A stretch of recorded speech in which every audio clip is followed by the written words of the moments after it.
Jestem tutaj znowu na, że tak powiem, wybrzeżu przy statkach i będę brała podróż Harbour Tour, czyli taką, która jedzie od Auckland, właśnie tutaj Sky Tower, niedaleko gdzie jestem, przez tutaj do Rangitoto, wygasłego wulkanu. Potem będę jechała z powrotem w Devonport i koło North Shore, koło tego mostu, co kiedyś przyjeżdżaliśmy autobusem, i z powrotem właśnie tutaj do zatoki, więc będzie tutaj taka właśnie podróż po okolicznych wodach Auckland. Bardzo się cieszę, bo chciałam jeszcze zrobić w piątek, ale nie zdążyłam właśnie na ten, chciałam powiedzieć samolot, statek. Będzie trwało 80 minut, więc super widoki ponagrywam. Jeszcze chciałam pokazać, tak właśnie wygląda Auckland Harbour Tour Cruise, Auckland Harbour Cruise, i właśnie gdzie ona będzie płynąć, to jest właśnie tutaj, czyli od centrum przez Rangitoto, nawet tam dalej, North Devonport, że byliście ze mną, i Harbour Bridge, więc no super, cieszę się na to. Idę już stanąć w kolejce, bo się zrobiła bardzo długa. A i koszt takiej wycieczki to $55, czyli około 120 zł. No więc odpływamy właśnie, zaczynamy naszą podróż. Jest 1:30, będziemy może za 80 minut, czyli około 3 wracamy. Super. This would make a great liveaboard. Oh, sure.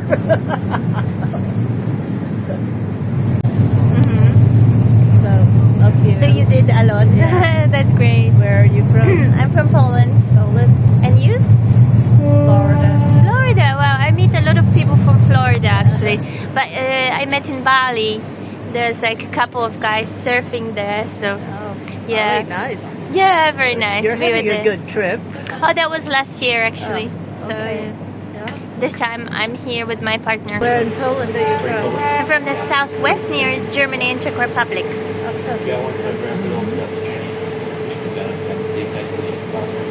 Sudetenland? Sudetenland?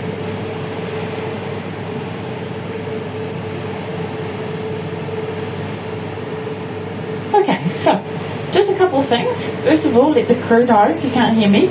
Second, I want you to come up to me at after the land of the long white cloud. We always ask our God of the sea for protection, so we'll just ask Tangaroa to protect the passengers. You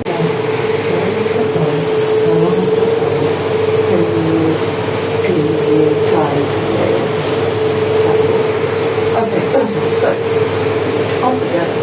Now, you guys know you're in the city of Auckland, and did you know that Auckland is made up of two harbors? So not just this one that we're cruising out on now, but there's another one, the Monetary Harbour, that feeds further south out to the west, and this one up further north feeds out to the east. Okay, so this one that you're on today is called the Waitamata. The Waitamata means sparkling harbour. Now, if you look out your window, it's not sparkling. But if you look over here, you can see what? It's the third harbour of cloud. So the sun can't get through and it can't sparkle on water. But when the first Pacific voyagers came into this harbour, all they could see was the harbour sparkling and shining into what the name We've got unique geography in that those early settlers had a vantage point. They could get up high.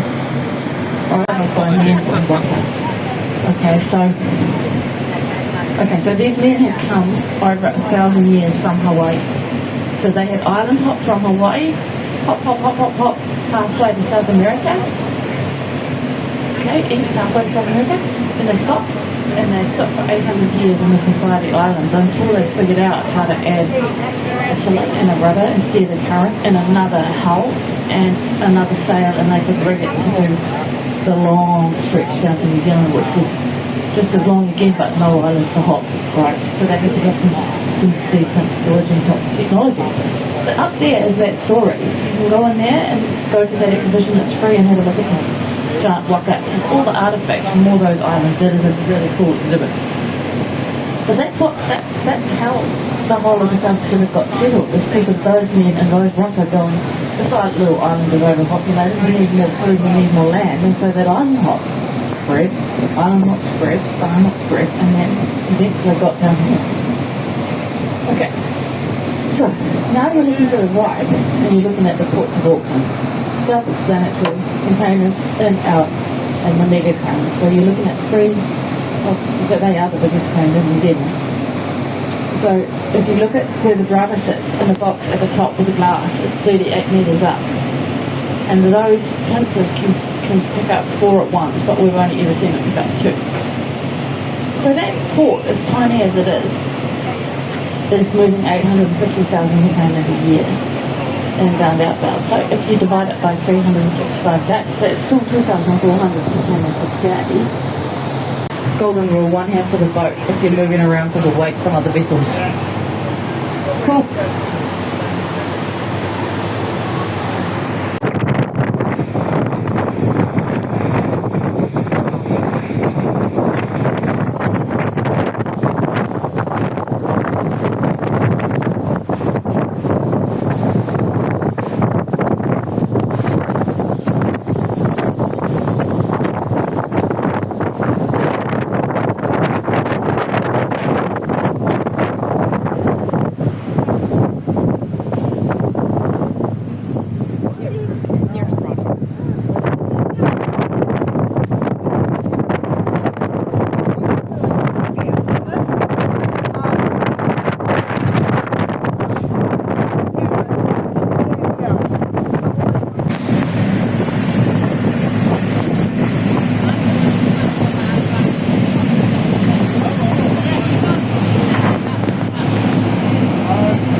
Okay guys, so just looking out to your right here, we're going to be coming up alongside some lonely wooden tiles.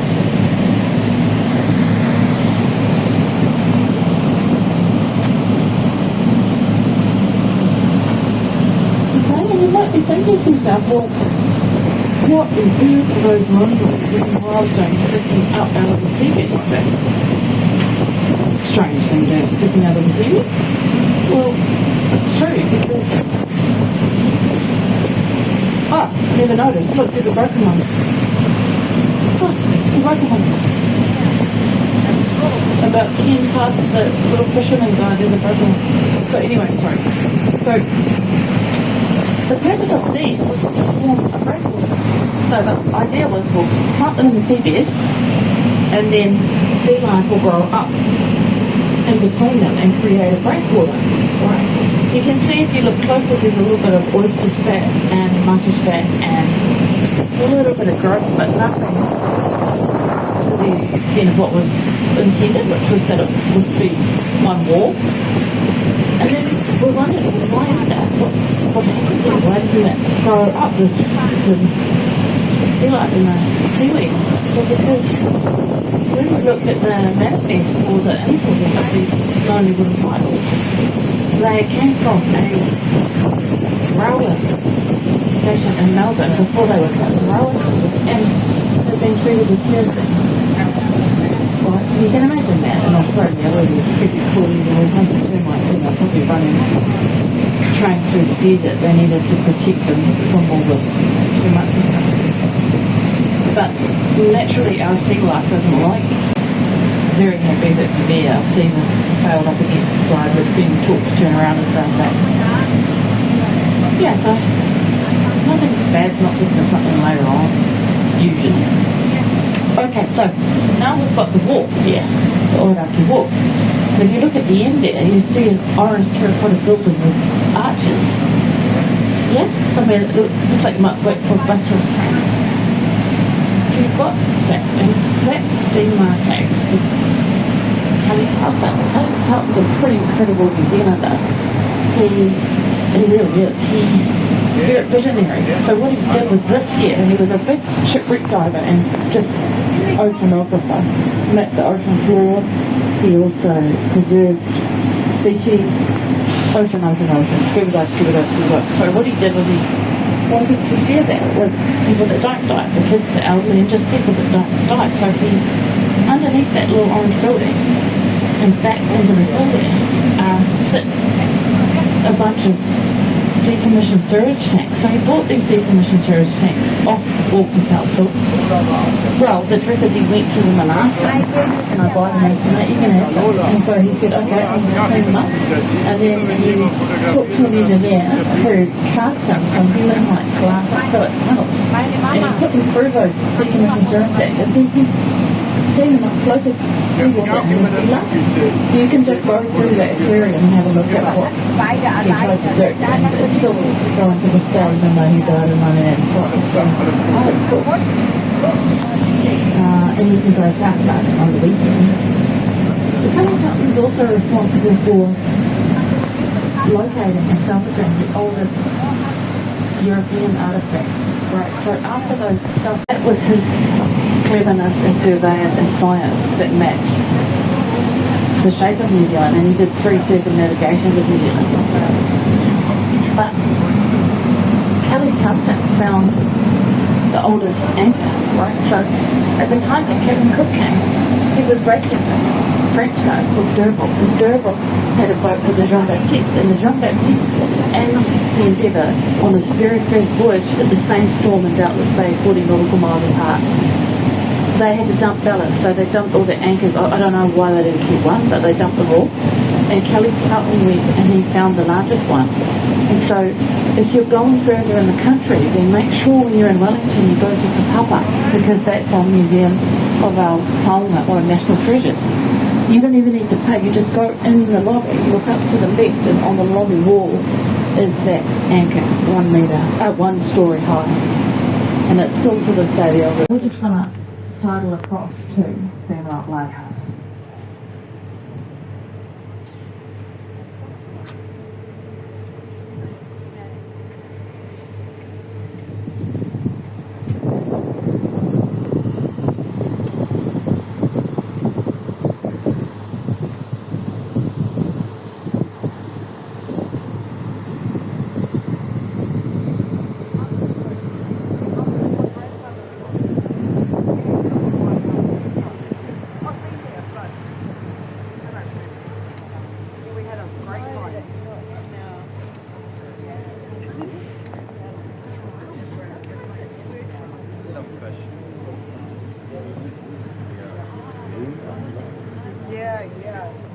Your phones, because you might never see one again, because there's only one here in New Zealand for the Kiwis, and for the rest of you there's a handful left in the world, so that's just like the rest of the world, so you probably never see one again. Now this one is a standing on feet rock, and luckily today you can see, because of the tide, the rock. Right, so it's a misnomer, it's not rock, it should be called big rocks lighthouse, because see the markers? See where the boat is? See that aluminium boat with the fishing boat? So the markers extend all the way up. It's a cluster of rocks of that in there. Even a little reef, which is lined up.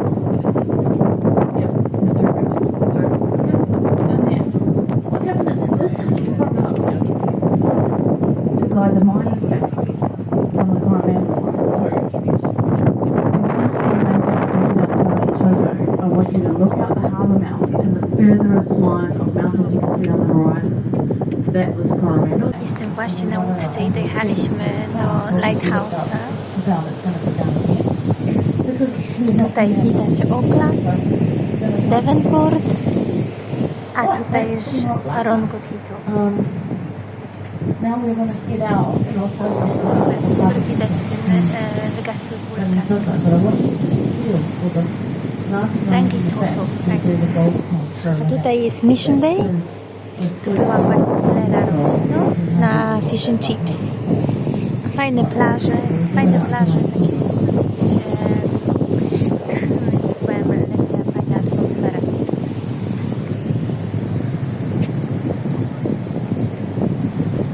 Tam w oddali widać Waiheke Island, czyli zdrowo.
Okay guys, so I want you to just take a look out to the right, okay? So I was talking about the Coromandel Peninsula, where the gold rush was. So that's right out the back there, and here is the right side. Also in the foreground, the island there with no trees, or very few trees, that's Brown's Island, right? Now you come across the other island there, that's out in the distance between Brown's Island and the Coromandel, and that's Waiheke. So, when I was talking about those 50 islands of the Harbour Gold, Waiheke is considered a crown in that series of islands, right? So, it's very popular because it's extremely beautiful. It's got all the day, you know, you don't want to go up to most of the right afternoon because it takes half hour to get out there, and then half hour to get back. So, if you go, you've got two options you get. Yeah, you get on the hop on hop off bus that goes the western route, okay? That goes every 20 minutes. With Vancouver, off you go, around the island, the most popular part of the island is the vineyards, okay? So, you don't want to be on that later than 2 o'clock. You're missing the point of wasting your money. You get out there at like 10 and on go. The other side, you can go to now that only goes once every hour. But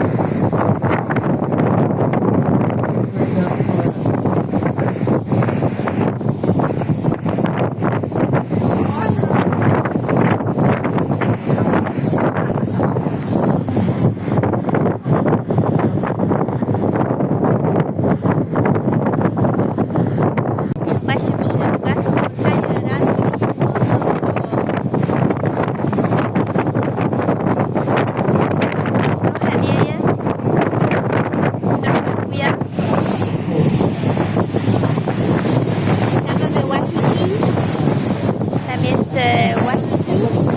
za nią jest Great Barrier, a jeszcze za nią Coromandel. Tam byłam w Coromandel. To już jest miasto i Mission Bay. Pięknie to wygląda z daleka, bardzo fajnie.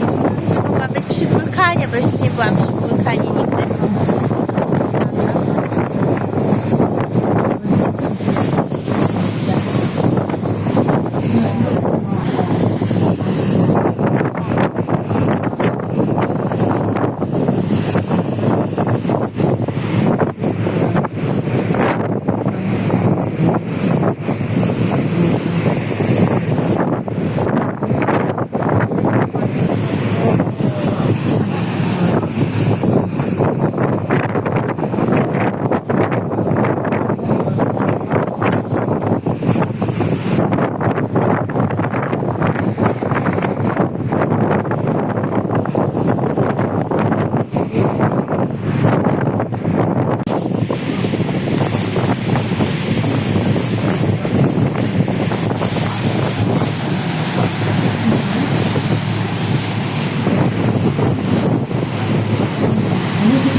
Tam wzgórze Wiktorii.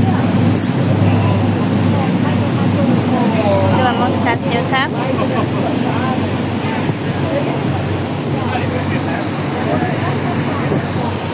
Z drugiej strony Devonport. Jeszcze raz. No, Rangitoto jest wspaniałe. Wydaje mi się, że po prostu bardzo warto tam pojechać i sobie pochodzić.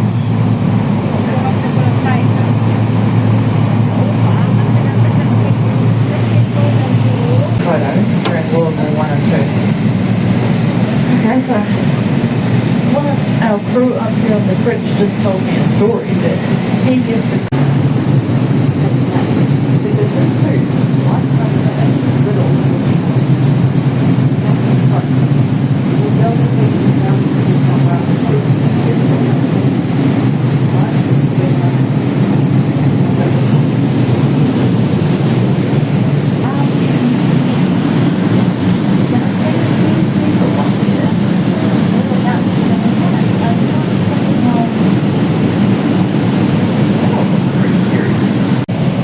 little camp because there's those little deer and vanishing down that you want to have a kid. So there they are, for you to see. And so is the cannon.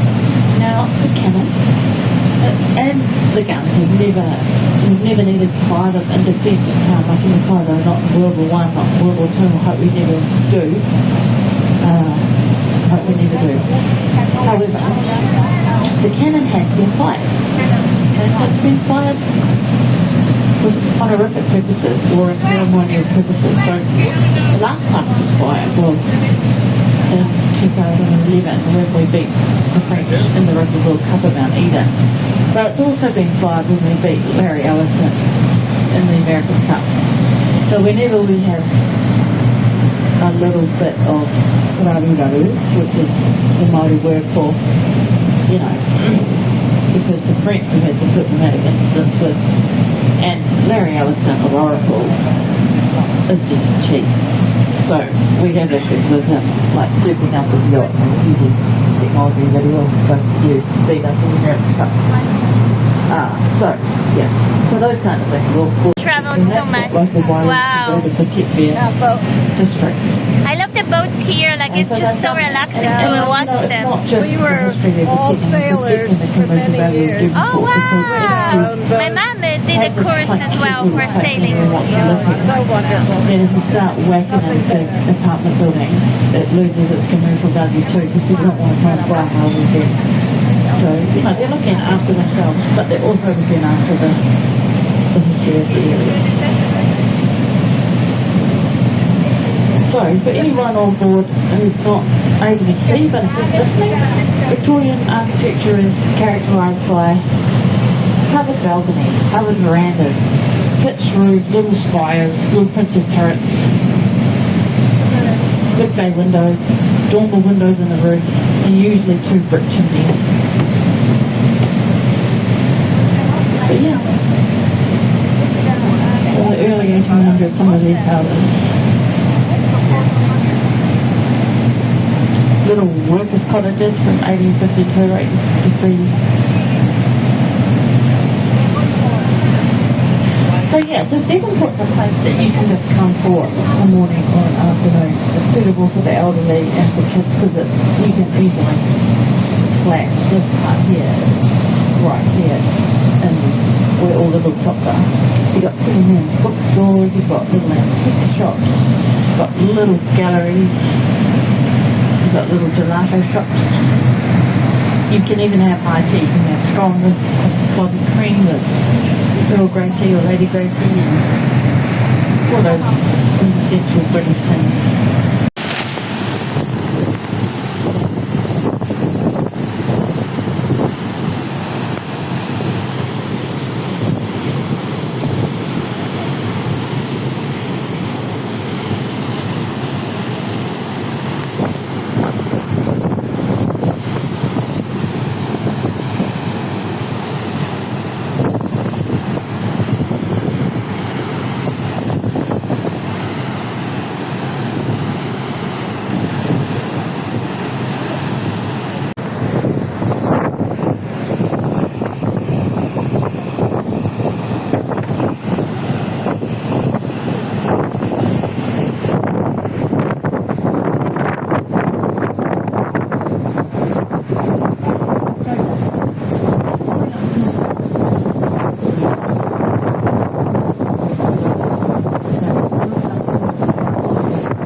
There's no quick religion, okay? And you think, oh, they've come off work, they're smaller, but no, some of them are massive, because I just sailed from Fiji in October back to the Bay of Islands non-stop over 8 days, and I was on the night watch and the dusk watch, like swimming. Thing is for people like me that pleasure to sail from Fiji back to there.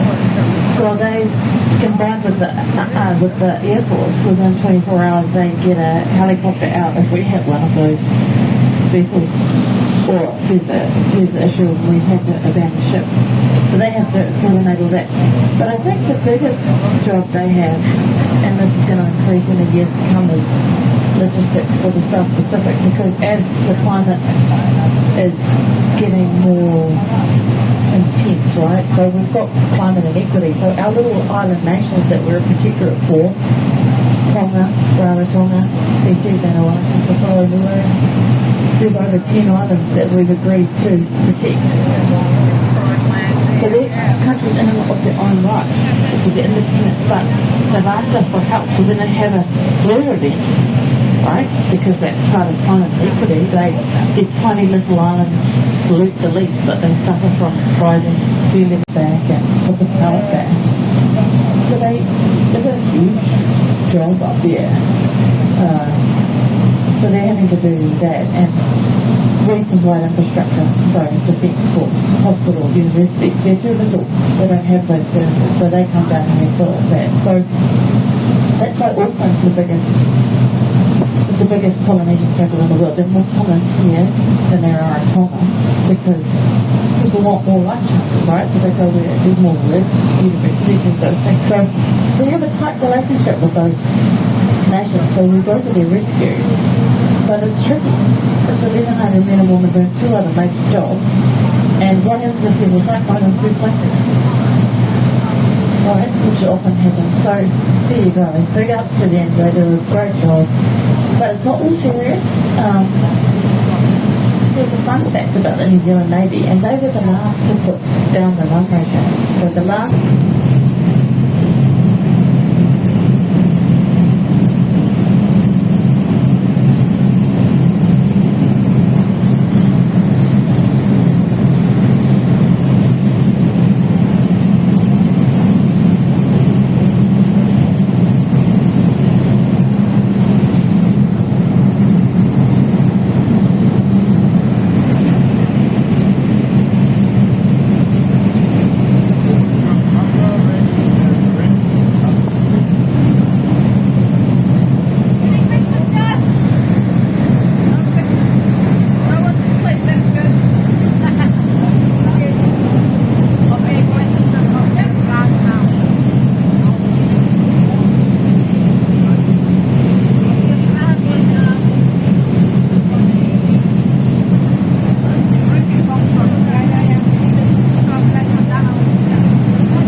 needs a little more, you'll see it.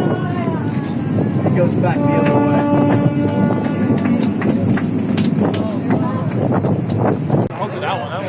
Ktoś właśnie sobie wskoczył. Wow, what a cool picture, right? Ah. Well done! Woo! It's okay, no worries. I think I'd hang Definitely could. That's a weird.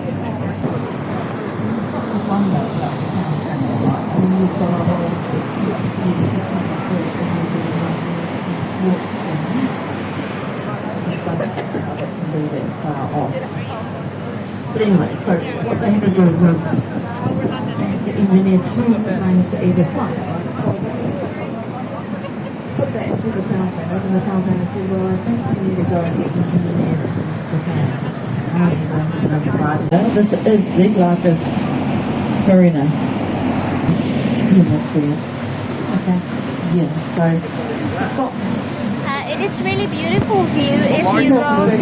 what's interesting Largest marine in the southern hemisphere. the valuing of It is really beautiful to see when you cross with the bus over this bridge to the North Shore, and when you come back, it's the best view ever.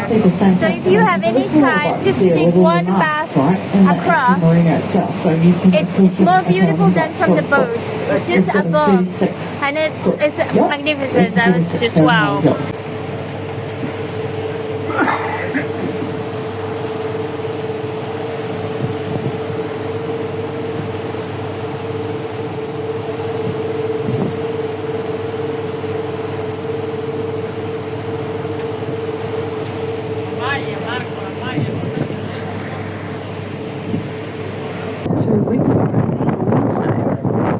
The skipper slowed the vessel right down to almost a stop in a hurry. We were like, uh-oh, what's going on?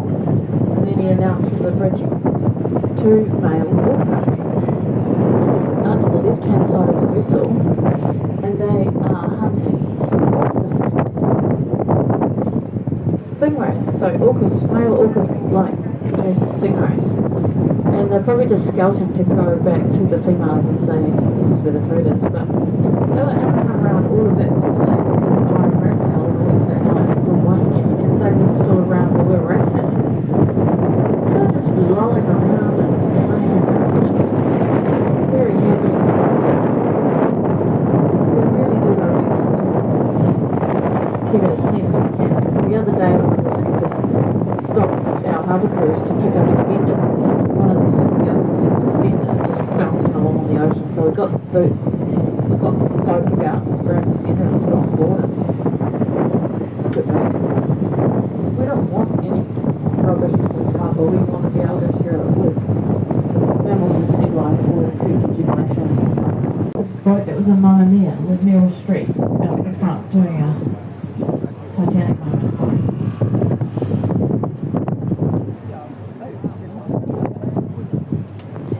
This is a very popular orange marine for reef.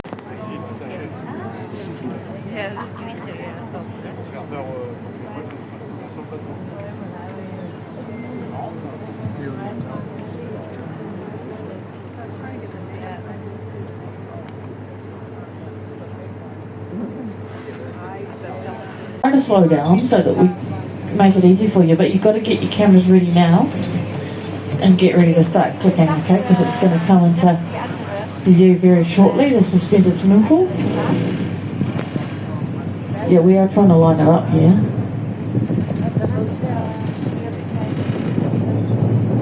Okay, swimming pool, yeah.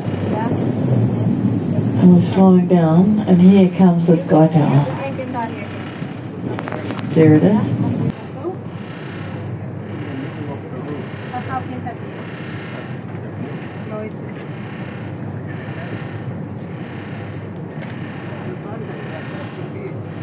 Zakończyła się moja podróż po Hauraki Bay. Tutaj jest bardzo fajna woda, bardzo fajne widoki. Jak widzieliście, wulkan wygasły. No, bardzo podoba mi się naokoło tego mostu też. Pięknie tam było, tam jakoś światło padało tak pięknie, że spoko, bardzo zielona, niebieska taka woda, stateczki, no i oczywiście ta marina tutaj jest warta obejrzenia. Ja polecam na przykład przyjechać sobie autobusem, jest bardzo fajny autobus, chyba 22N, który przyjeżdża właśnie od miasta przez cały most i jest przepiękny widok na całą marinę i na całe właśnie tutaj centrum Auckland, więc taki po prostu miejski sposób, bo był najpiękniejszy jednak widok i tutaj bardzo polecam właśnie z lokalnego point of view, tak że tak powiem, czyli z oczu lokalstwa, bo zabrał mnie Blair właśnie do North Shore tamtędy i najładniejszy był ten widok. No ale tutaj wjechaliśmy, że tak powiem, w marinę, tam gdzie nie mogłam dojść ostatnio i udało mi się zobaczyć jeszcze dokładniej i mam dla Was te wideo. Co jeszcze? No Rangitoto to był chyba najpiękniejszy widok, no i nie mogę się już też doczekać, jak pojedziemy do Waiheke Island, bo wydaje mi się, że no jeszcze dalej jakoś tak, to jest takie fascynujące oddalanie się powolutku od tego Auckland, ale znowu przyjazd i bardzo tutaj jest spokojnie, więc pomimo, że jest dużym miastem, jest fajnie wrócić i cieszyć się nim dalej. Miłego dnia!